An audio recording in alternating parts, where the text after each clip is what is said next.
अस्सलाम वालेकुम दोस्तों, उस्मान एग्रीकल्चर च वेलकम करते हैं। गल्ला मंडी अंदर आ गए हैं माशाल्लाह।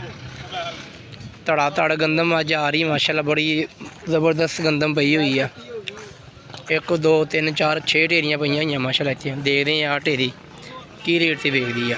तो जेडे दोस्त चैनल पर नए आ चैनल सबसक्राइब कर लो दोस्तों, ताकि तुहानू सारियां वीडियो तुहानू मिलदियां रहनियां। माशाल्लाह बाबा जी भी आ गए इधर गंदम खरीदने वास्ते। देख रहे हैं जी की सूरत हाल है। लो जी बोली शुरू हो गई माशाल्लाह।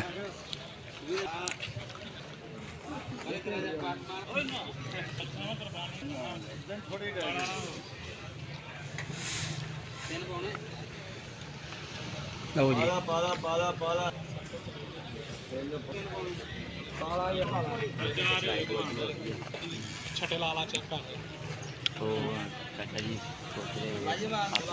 चना जी चुप चुप 5 की गल आ तेरी अड़त नहीं अज आई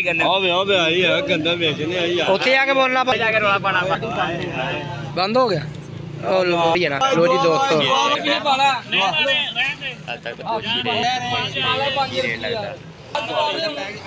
लो जी लगन लगी बात होना। हाँ जी भाई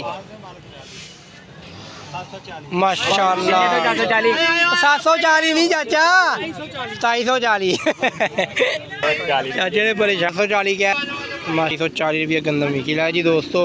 सब तो टॉप की ढेरी अज की आ वा गंदम का रुपये